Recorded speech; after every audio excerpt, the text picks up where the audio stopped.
स्वरूप यथार्थ जगिता जो किया उपकार है उसके लिए दिनवारी बात वंदना शतिवा वंदना शतिवा। मधु जी ग्वालियर।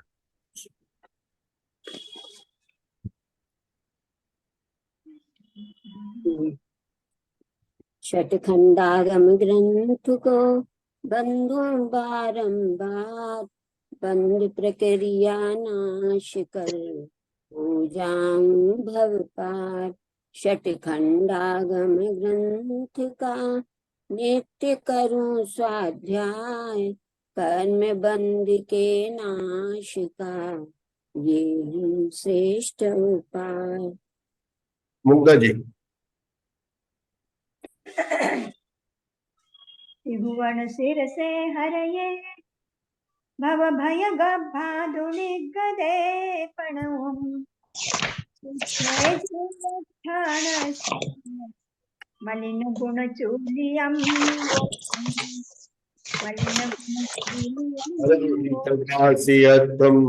गणहरदेहि गन्तियं सन्मं प्रणमामि लक्ष्मीज्योतो सुदनार्णमहो वही शिरसा। तीर्थंकर उपदेशुताय नमो नमः। रत्नत्रयधारक आचार्य उपाध्याय साधु परमेश नमो नमः। शतखंडागम की धवला टीका की पुस्तक 6 जिसका नाम है जीविस्तान चूलिका, उसमें हमारी 8वीं चूलिका में प्रथमोषम सम्यक के सन्मुख जो मिथ्या दृष्टि जीव है उसके बारे में वर्णन चल रहा है। आचार्य ने सबसे पहले प्रथमोषम सम्यक की प्राप्त करने वाले उस मिथ्या दृष्टि जीव की कई कंडीशन हमें बताई थी कि वह चारों गति का जीव हो सकता है, संगी हो सकता है, पर्याप्त हो सकता है, लेकिन दूसरे गुणस्थान वाला, तीसरे गुणस्थान वाला या ऊपर के चौथे गुणस्थान वाला नहीं हो सकता है। वह वेदक सम्यक दृष्टि नहीं हो सकता है, वह शायिक सम्यक दृष्टि नहीं हो सकता है अगर वो जागृत अवस्था में होगा। और भी कई कई बातें बताई थी। आशा बहन ने लिखा भी 14 पॉइंट बनाए थे वहां पर, तो आप लोग भी उसकी लिस्ट बनाकर कल मैं पूछूंगा भी कितने पॉइंट है। जैसे जी टोटल पॉइंट 14 है, 15 पॉइंट बनते, कितने बनते हैं। तो उन सब पॉइंटों में तो ये बताया कि सम्यक दर्शन को प्राप्त करने की योग्यता वाला जीव कौन है। उसके बाद में जो सम्यक दर्शन के सन्मुख मिथ्या दृष्टि जीव है, इसके कौन कौन सी प्रकृतियों का बंध होता है, ये बात तो आ गई थी। पहला दंडक, दूसरा दंडक और तीसरे दंडक में विचारों गति का लेकर उन्होंने वहां बता दे कौन कौन सी प्रकृतियों को बांधता है। ठीक है ना। यहाँ पर उन्होंने जो बात बताई थी कल के प्रदेश बंद की तरफ से भी बात लिया था और अनुभव बंद की तरफ से बात किया था। उसके बाद में बताया कौन कौन सी प्रकृतियों का उदय होता है। सबसे बड़ी विशेषता हमको लगी थी प्रदेश बंद का, क्योंकि प्रकृति बंद, स्थिति बंद, प्रदेश बंद और अनुभाग बंद 4 प्रकार के बंद जिनागम में बताए हैं। उसमें से प्रकृति बंद और प्रदेश बंद योग के कारण होता है, स्थिति और अनुभाग बंद कषाय के कारण होता है। ये हमको पता है सबको। स्थिति बंद के बारे में हम जानते हैं क्योंकि हमने सुन रखा है कि नारकित और नारकियों की 10,000 कोड़ाकोड़ी सागर की जो आयु कर्म की स्थिति होती है, उत्कर्ष 33 सागर होती है, ज्ञानावर्णी कर्म, दक्षिणावर्णी कर्म, इनकी सबकी उत्कर्ष स्थिति, जगन स्थिति, ये हमने देखा भी यहाँ पर, क्योंकि चूली गई थी ना ये तो 7वीं चूलिका और 6ठी चूलिका में सब स्थिति बंद की बात आई थी। अनुभव बंद भी यद्यपि इतना स्पष्ट नहीं, पर फिर भी अपन ने पढ़ रखा। अनुभव बंद का भी प्रकरण बहुत बड़ा आता है, क्योंकि उसमें बताते हैं कि जो घात्या कर्म है उसमें 4 प्रकार का होता है, लता, दारू, अस्थि, शेल, मतलब इस तरह से वर्णन आता है। जो अघात्या कर्म है उसमें पुण्य रूप प्रकृतियां, पाप रूप प्रकृतियां हैं। हमारे जय श्री राम बताएंगे पुण्य रूप प्रकृति में क्या बताएंगे, गुड़, खांड, शर्करा शर्करा और अमृत। आशमेन पाप प्रकृति का कैसा होता है? नींबू, ये नीम, कांजीर, हला। और घातिया कर्म की प्रकृति का मैंने मुग्धा जी बताते हैं। क्या बताते हैं मुग्धा जी? घातिया कर्म लता, दारू, अस्थि और शैल, लता, दारू, अस्थि और शैल, ये 4 प्रकार का अनुभव होता है। और ये बताया था कि जो प्रशस्त प्रकृति का है उनका अनुभव सत्कर्म द्विस्थानी में तीसरे और चौथे स्थान का हो जाता है। अप्रशस्त प्रकृति का घटकर केवल पहले और दूसरे स्थान का रह जाता है। लेकिन जब उदय में आता है तो प्रशस्त प्रकृति का चतुर्थ स्थान आता है। मतलब ये सब बातें अप्रशस्त प्रकृति का उदय भी आएगा तो एक पहले या दूसरे भाग वाला ही उदय में आएगा, उससे नहीं आएगा। ये सब बात हमने देखी थी। जो विशेषता आई थी वो कल प्रदेश बंद में आई थी। क्योंकि प्रदेश बंद में सबसे बड़े क्या है? प्रदेश बंद किसे कहते हैं किरण भाई साहब? एक समय में बनने वाले कर्म परमाणु को, संख्या को, मतलब जिसको अपन कहते हैं समय प्रबंध। तो कितने कर्म परमाणु बंधे, ये हो गया प्रदेश बंद। कौन सी प्रकृति बंदी? ज्ञानावर्णी, दक्षिणावर्णी बंदी, वेदनी बंदी, आयु नम, ये कहेंगे प्रकृति बंद। कितनी स्थिति पड़ी? स्थिति बंद। उसमें फल देने की शक्ति कितनी है? अनुभाग बंद। लेकिन प्रदेश बंद में कितने परमाणु बंधे, ये बात प्रदेश बंद में बात होती है। अब प्रदेश बंद बनता किससे? योग से।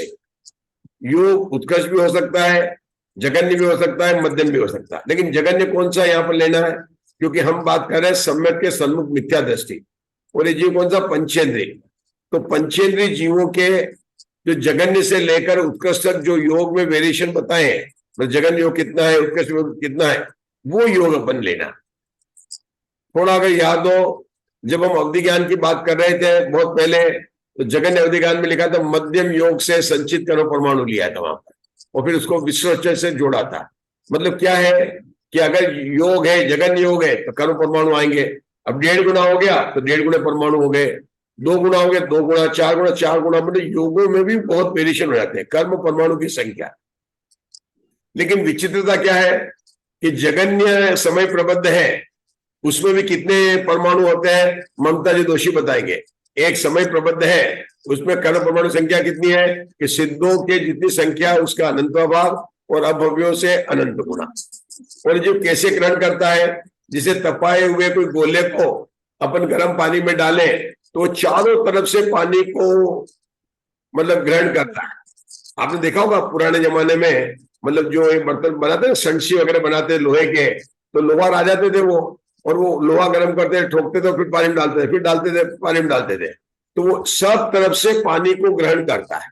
ये होता प्रदेशों को ग्रहण करने वाला। आत्मा किस तरह से प्रदेशों को ग्रहण करता है, ये बात अपन ने देखी। अब एक कर्म परमाणु है ना, वो योग की अपेक्षा में बढ़ते घटते मतलब अधिक होंगे कम होंगे। तो जो पंचेंद्रिय है उसके अनुसार जितना योग में वेरिएशन है उतने कर्म परमाणु को ग्रहण करता है। ये बात हो गई। अब ये कर्म परमाणु उत्कर्ष भी है, जगन्य भी होंगे। तो अनुत्कर्ष जगत बात बताया, उत्कर्ष कौन करता है, अनुत्कर्ष कौन करता है? तो जगन्य बात है, कर्म परमाणु कौन करता है? तो सम्यक के सन्मुख जो मिथ्या दृष्टि है वो जितनी प्रकृतियों को बांधता है। साधारण से देखिए, अभी गिनेंगे नहीं, लेकिन मिथ्या तो गुणस्थान में 117 प्रकृति बनती है, लेकिन प्रायोग लब्धि में 46 प्रकृतियों की प्रकृति बंधुच्युति हो जाती है। याद है आपको?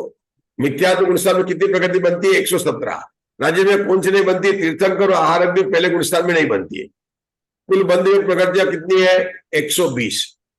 जब कुल 148 प्रकृतियां, तो मधु जी पालिया 120 क्यों बंध क्यों कही? क्योंकि दर्शन की 3 प्रकृतियों में से केवल मिथ्यात्व बनता है। 5 शरीर, 5 बंधन और 5 संघात में केवल 5 शरीर बनते हैं। तो 10 तो ये कम, 10 और 2 हो गई 12 कम। और जो वर्णादि है उनमें 20 में से 4 लिया तो 16, 28 प्रकृति कम हो जाती है। तो 148 प्रकृति में केवल 120 प्रकृतियां ही बनती है। अभी जब प्रकृतियां बनती है 120 प्रकृतियां, तो मिथ्यात्व गुणस्थान में कितनी बनती है? 117 बनती है।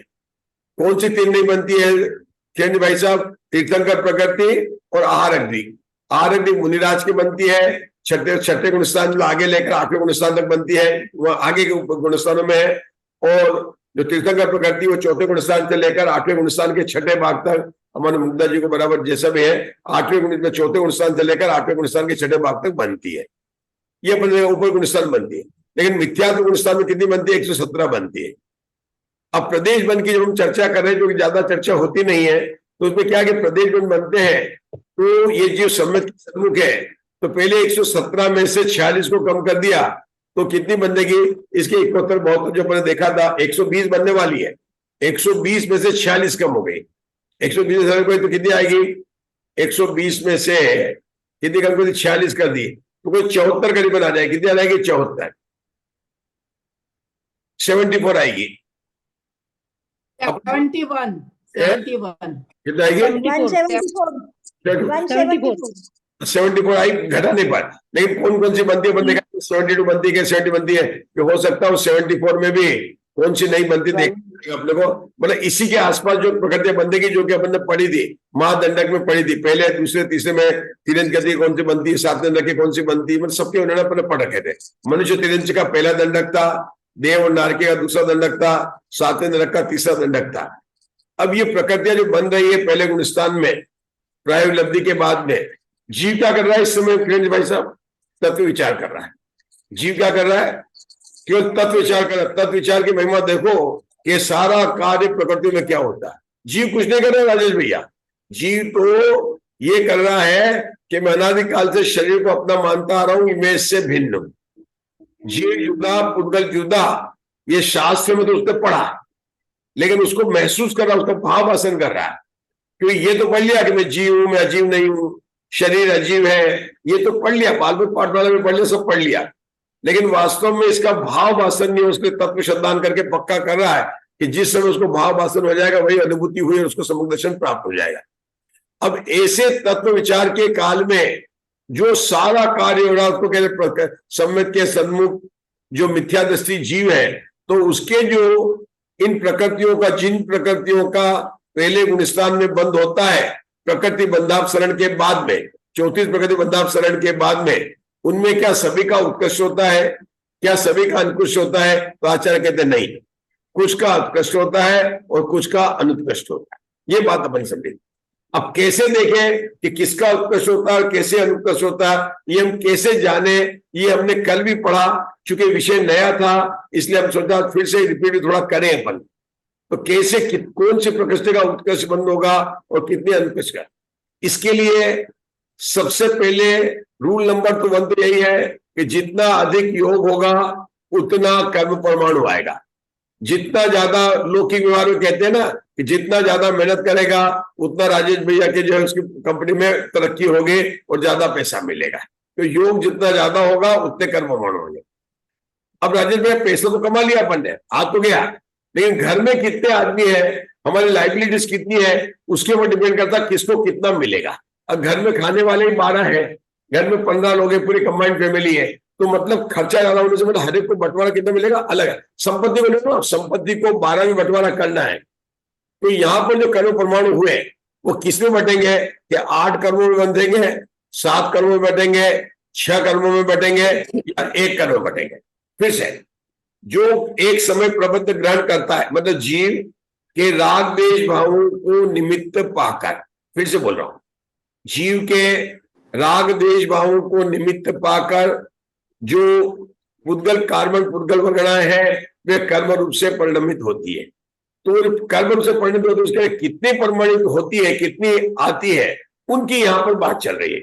तो वो जो मिट्टी है, जो समय प्रबंध बना, वह 8 कर्मों को मिलता है अगर आयु कर्म बन रहा है, और आयु कर्म नहीं बन रहा है तो 7 कर्मों को मिलता है। और केंद्र भाई साहब उसमें 7 कर्मों में भी जो विधान आता है कि सबसे ज्यादा वेदनी कर्म को मिलता है। सबसे ज्यादा किसको मिलता है? वेदनी कर्म को मिलता है। क्यों? कि वेदनी कर्म का जीव के सुख दुख के साथ है, इसलिए जितने कर्म परमाणु कभी भी सबसे ज्यादा वेदनी कर्म को मिलेगा। पहला गुणस्थान हो चाहे कहीं भी हो, वेदनी कर्म से मिलेगा। उसके बाद में किसको मिलेगा? मोहनी को। उसके बाद किसको मिलेगा? तीसरा प्रकृति को, ज्ञानावर्णी, दर्शनावर्णी, अंतरा, इनको मिलेगा। वेदनी से हटा लिया यहाँ पर, वेदनी तीसरी दी, लेकिन वेदनी को पहले ऊपर ले लिया। इसके बाद में किसको मिलेगा? नाम और गोत्र को मिलेगा। पहले गुणस्थान में जो प्रकृतियां बन रही है उसमें 7 में भाग होगा, और इस प्रकार से वेदनी को मिलेगा, मोहनी को मिलेगा, इसको ज्ञानावर्णी, दर्शनावर्णी, अंतराय को मिलेगा, और नाम गोत्र को हिस्सा मिलेगा। अलग अलग जो हिस्सा इनको बाद में मिलेगा, एक एक भाग करके मिलेगा। अब जितना मिला ज्ञानावर्णी कर्म को जितना मिला उसके 5 भाग हो जाएंगे, उसके भी अलग अलग किसको कितना मिलेगा। मोहिनी कर्म को मिला तो उसके हिस्सा है कि दर्शन मोहिनी को और चारित्र मोहिनी को बंटवारा होगा। चारित्र मोहिनी को किया तो उसका बजाय कषाय वेदनी और अकषाय वेदनी को बंटवारा होगा। मतलब सारा विधान है कि कितना कितना मिलेगा। अभी अपने को उसमें डिटेल में नहीं जाना है, वो तो महाबंध में आएगा जब प्रदेश बंध में।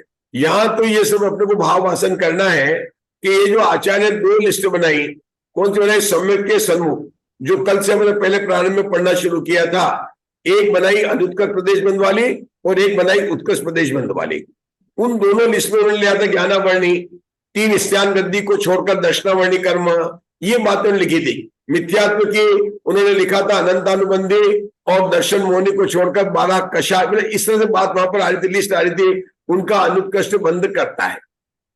तो कुसुम जी क्या समझना है कि लिस्ट कैसे तैयार हुई। उन्होंने कहा ज्ञानावर्णी का मिलता है। तो जब उत्कर्ष बंध कब मिलेगा कि जो उस कर्म को जितने परमाणु बंध है उसमें से कितने बंटवारा हो रहा है, और तो कितने बंटवारा हो रहा है। अगर 7 कर्म वाला है, 6 कर्म वाला है अगर प्रकृति में, तो ज्ञानावर्णी कर्म ऐसी है कि इसका बंध जो है 10वें गुणस्थान तक होता है, और 10वें गुणस्थान में केवल 6 प्रकृतियों का बंध होता है। तो ज्ञानावर्णी कर्म की प्रकृति को, और पहले गुणस्थान में कितना होगा, 7 प्रकृति का होगा। तो 6ठे गुणस्थान, तो इसका उत्कर्ष बंध कहां पर होगा, 10वें गुणस्थान में प्रदेश बंध होगा। तो पहले गुणस्थान में क्या हो गया, अनुत्कर्ष बंध होगा। 10वें गुणस्थान में सबके उत्कर्ष जरूरी नहीं है, अगर हो तो उत्कर्ष होगा तो कहां होगा, 10वें गुणस्थान में होगा, अगर उसका योग है तो, नहीं तो पहले गुणस्थान में होगा। तो उन्होंने बोला ज्ञानावर्णी कर्म का अनुत्कर्ष बंध होता है। फिर उन्होंने स्त्यान गति, अब स्त्यान गति का क्या है कि जो 9 प्रकृति का बंध स्थान है पहले गुणस्थान में, पहले गुणस्थान में 9 प्रकृति का बंध स्थान है। उसके बाद में दूसरे गुणस्थान का 3 निंद्रा की बिचली स्त्यान गति की हो जाती है, दूसरे गुणस्थान तक बनती है। तो आगे से लेकर जब तक निंद्रा प्रचला की विच्युति नहीं होगी तब तक 6 प्रकृति का बंध स्थान होगा।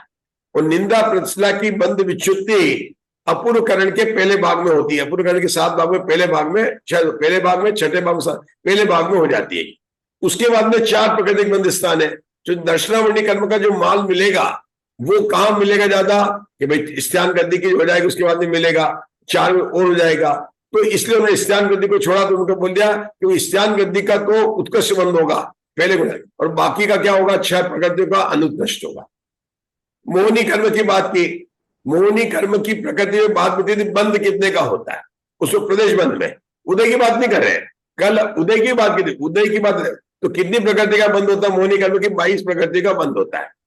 एक मिथ्यात्व होती है, 16 कषाय, और मिथ्यात्व और 16 कितना हो गया, 17 और 5 9 कषाय, 5 9 कषाय, मतलब वेद में से एक बंदेगा, हाथ से जुगल का एक बंदेगा, और तो 22 प्रकृतियों का बंध स्थान है, मतलब 22 प्रकृति में। तो ममता सोचिए कि 22 प्रकृति में जो बंटवारा मोहिनी को मिलेगा ना, उसमें से 22 प्रकृति में बंटवारा होगा।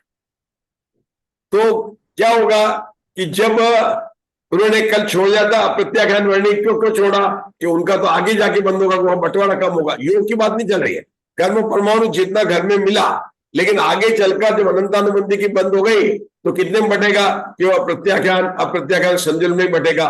तो उस तरह से जितने कम होते जाएंगे तो वहां पर बंद होगा आगे आगे के गुणस्थान में। इस प्रकार से उन्होंने अनुत्कर्ष उत्कर्ष बंद की एक लिस्ट बताई। हमने सामान्य से समझने का प्रयास किया है। आचार्य ने यहां से बताया कि किन प्रकृतियों का उत्कर्ष बांधता है, किन प्रकृतियों का अनुत्कर्ष बांधता है। उसके बाद उन्होंने उदय की बात की, किन प्रकृति का उदय बताया। मुख्य रूप से उन्होंने बताया नरक गति के साथ, तिरंज गति के साथ, देव गति के साथ, कौन कौन सी चारों गतियों के साथ में उदय की प्रकरण की बात की थी।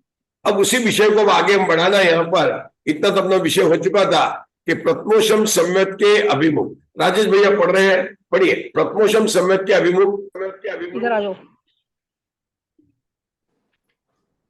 राजेश भैया ने केंद्र भाई सब शुरू कर दीजिए आप, जब तक राजेश भैया तैयार होते हैं।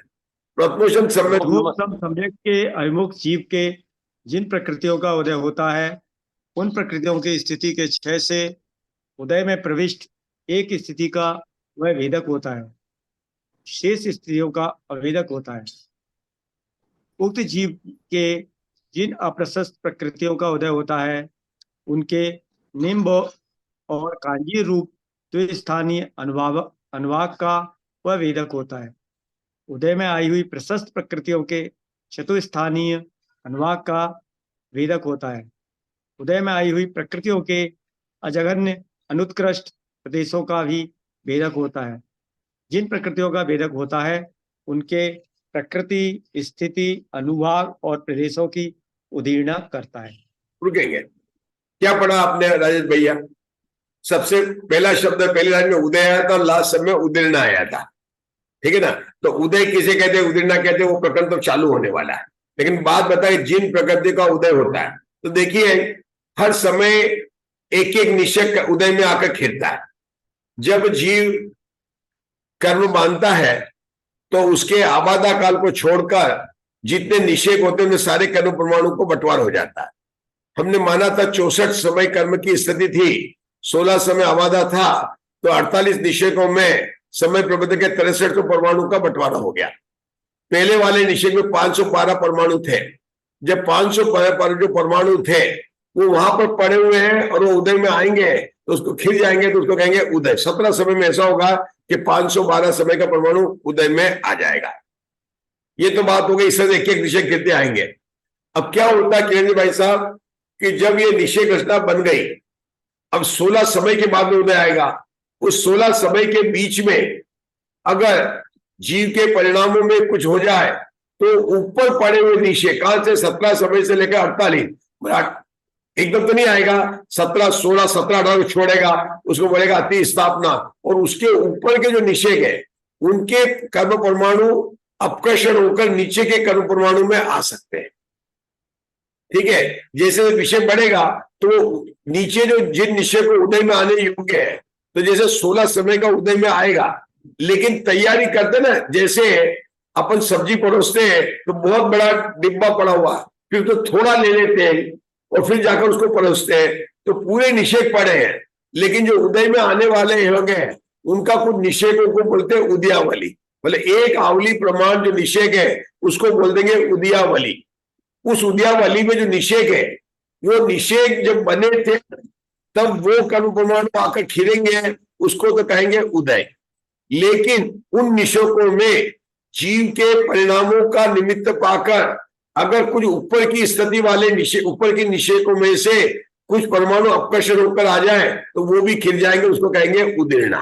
तो इसको कहेंगे उदीर्णा, ठीक है ना? ये बात यहां पर बताई है। उदय उदीर्णा की बात आगे स्पष्ट करने वाले। फिर उन्होंने बोला कि यहाँ पर अनुभाग बंध कैसा होता है, इसका उदय में जब आता है तो उदय में आने के अनुभाग बंध विशेषता क्या बताई कि जो उदय में आता प्रशस्त प्रकृति का चौथे नंबर का सबसे उत्कृष्ट अनुभाग उदय आता है, और अप्रशस्त प्रकृतियों का नीम और कांजी की तरह 2 स्थानीय आता है। मैं क्यों याद दिला रहा हूं कस्तूर जी कि सत्ता में पड़े हुए कर्मों के जब अनुभाग की बात आई थी तो उन्होंने कहा था प्रशस्त प्रकृतियों का 2 स्थानीय, तीसरा और चौथा, मतलब कैसा क्या था, शर्करा और अमृत की तरह कर लिया था। लेकिन जब उदय में आ रहा है तो अमृत की तरह आ रहा है। फिर से जब जीव के परिणाम से सत्ता में बनने वाले परिणाम कौन से अनुभाग के, तीसरा नंबर चौथा नंबर, मतलब गुड़ नहीं बन रहा था, शक्कर नहीं, शर्करा और अमृत वाले बन रहे थे, उस सत्ता में भी वैसा कर दिया था। लेकिन जब उदय में आ रहे हैं तो कौन सा बन रहा, चौथे नंबर का उदय में बनकर के आ रहा है। मतलब तत्व विचार की महिमा देखो कि जीव कर्म की प्रकृतियां भले उदय में आ रही है लेकिन अनुभाग कौन सा आ रहा, चौथे नंबर का बन रहा है, तीसरे चौथे का, सत्ता में बड़ा तीसरा चौथे का। लेकिन उदय में आते समय क्यों ऐसा क्यों हो रहा है कि उस जीव के हर समय विशुद्धि के परिणाम बढ़ते रहे, तत्व विचार से भावों में इतनी विशुद्धि आती है कि वो अनुभाग बढ़कर चौथे स्थान का उदय में आता है। ये बात यहां बताई। और प्रदेश बंद कितना होता है कि आपने बताया था वहां के उत्कर्ष भी और उत्कर्ष भी है, लेकिन यहां पर जब उदय में आता है तो उत्कर्ष नहीं आता है, अजगन्य और अनुत्कर्ष की बात यहां बताई कि अजगन्य आता है और उत्कर्ष आता है, दोनों बताया उन्होंने, अजगन्य अनुत्कर्ष। अब अजगन्य कहा तो उत्कर्ष आ गया, अनुत्कर्ष कहा तो जगन्य आ गया, तो इनके मतलब, लेकिन ये समझना यहाँ पर अजगन्य अनुत्कर्ष मतलब जगन्य और उत्कर्ष को छोड़कर बीच वाले का उदय में आता है। किसकी बात कर रहे हैं हमने, अनुभाग बंध की बात कर रहे हैं। आप लोग समझते हैं अनुभाग बंध को, जैसे एक निश्चय बता रहा हूं अनुभाग बीच में किसी की आवाज आ रही है, उर्मिला देखिए यहां से आ रही है। उर्मिला जी थोड़ा बंद कर लीजिए आपका आईफोन। हाँ, अनुपात का क्या है कि जो एक निषेक में कर्म परमाणु मिले थे, हमारी संदृष्टि में कितने मिले थे कुसुम जी? 512। जो है ना कितने? 512। वो 512 है कितने? अनंत में। संख्या कितनी उसकी? अनंत में। अब उन अनंत परमाणु में, उसी निषेक के अनंत परमाणु में सभी परमाणुओं का अनुभाग समान नहीं है। मतलब उसका जगन्य से लेकर उत्कर्ष तक अलग अलग वेरिएशन है। मतलब जगन्य परमाणु का विभाग मान लो 100 है, तो 100 वाले भी परमाणु है, 101 वाले भी है, 102 वाले भी है, ऐसे बढ़ते बढ़ते 180 वाले हैं, लेकिन उसके अंदर कोई रुक जाएंगे 200 वाले हैं। इस तरह से वहां पर वर्ग वर्गड़ा और स्पर्धक बन जाते हैं। किसके अंदर? अनुभाग बंध में, एक समय के निषेक में। और यहां पर बात चल रहा है कि उन परमाणु का जो अनुभाग है वो 4 स्थानीय बताया था। वो 4 स्थान में जब उदय में आ रहा है तो न उत्कृष्ट आ रहा है, न प्रदेश बंध की। प्रदेश बंध की बात करते हैं, अनुत्कृष्ट आ रहा है, लेकिन अनुभाग बंध तो उत्कृष्ट आ रहा है। प्रशस्त प्रकृति का उत्कृष्ट आ रहा है और अप्रशस्त प्रकृति का द्विस्थानी बात। दो बातें बता रहे अपन। एक बता रहे प्रदेश बंध की, एक बता रहे अनुभाग बंध की। अनुभाग की बंध की बताएंगे तो दो तरह से बताई। प्रशस्त प्रकृति का कितना अनुभाग आता है, एक बात। अप्रशस्त प्रकृति का कितना अनुभाग आता है। प्रशस्त प्रकृतियों का अनुभाग चौथे स्थान वाला, अप्रशस्त प्रकृतियों का दूसरा तीसरे वाला। प्रदेश बंध में उन्होंने बोला अजगन्य और अनुत्कृष्ट। ये जो है बंध का जो बीच में, मतलब न जगन्य है और न उत्कृष्ट है, उसके बीच में कर्म परमाणु की संख्या को वहां पर खिरते रहते हैं। ये बात यहां पर उन्होंने बताई। ये लिखा अजगन्य अनुत्कृष्ट प्रदेशों का वेदक होता है। उनमें आई हुई प्रकृतियों के अजगन्य प्रदेश का वेदक होता है। किरण भाई साहब आपको पढ़ना शंका। शंका किरण भाई साहब। शंका उदय उदीर्ण में क्या भेद है? उदय और उदीर्ण में क्या भेद है? कहते हैं जो कर्म स्कंद अपकर्षण उत्कर्षण आदि प्रयोग के बिना स्थिति क्षय को प्राप्त होकर अपना अपना फल देते हैं, उन कर्म स्कंदों की उदय यह संज्ञा है। जो महान स्थिति और अनुभवों में अवस्थित कर्म संबंध अपकर्षण करके फल देने वाले किए जाते हैं, उन कर्म स्कंद की उदीर्ण कहाँ ये संज्ञा है। क्योंकि अपक्व कर्म स्कंद के पाचन करने को उदीर्ण कहा गया है। क्योंकि अपक्व कर्म स्कंद के पाचन करने को उदीर्ण कहा गया है। मतलब जो अभी कर्म उदय में आने योग्य नहीं है, जो आम अभी पके नहीं है, उनको डाली से तोड़कर पाल में पकाना, ये आजकल जैसे पाउडर वाउडर पका ले जल्दी पचल जाते हैं। जो निषेक अभी उदय में आने वाले नहीं है, अपक्व है, उनके निषेक परमाणुओं का जीव के परिणामों का निमित्त पाकर अपकर्षण हो जाना, इधर चले ऊपर चले जाना, नीचे चले जाना, उन सबको कहते हैं उदीर्ण कहते हैं। कि जो बंदे थे वो वहीं पर पड़े थे। जो आम पे डाली तो डाली पर ही पकेगा, वहीं पक जाएगा। उसको मतलब आपने आएगा समय यहाँ पर वहीं पक जाएगा। समय जो ना, समय आने पर जो अगर आम पके वो तो हो गया उदय। और नीचे उतार कर उसको बोला अपक्व फल की बाती, मतलब उसकी जो निर्जा हो जाती है उसको कहते हैं उदीर्ण कहते हैं। जो वो परमाणु कब होने वाले थे? महान स्थितियों में। महान मतलब ऊपरी तन की, महान का मतलब क्या? ऊपरी तन की स्थिति। ऊपरी तन की स्थिति मतलब क्या कि 17 समय से लेकर अपने 64 की है, तो कोई मान लो 60 समय की स्थिति वाला था, वो उतर कर 17 में आ गया, 18 में आ गया, तो इसको कहते हैं उदीर्ण। नीचे कैसे आया? अपकर्षण करके। उत्कर्षण भी होता है, उससे बढ़ जाती है क्या प्रकृतियों की, जो सातवां वेदनी कर्म है। अभी यहाँ पर बात करना अपकर्षण, उदीर्ण में किसको लेंगे? अपकर्षण, क्योंकि आपको नीचे लाकर उसको अपकर्षण करना।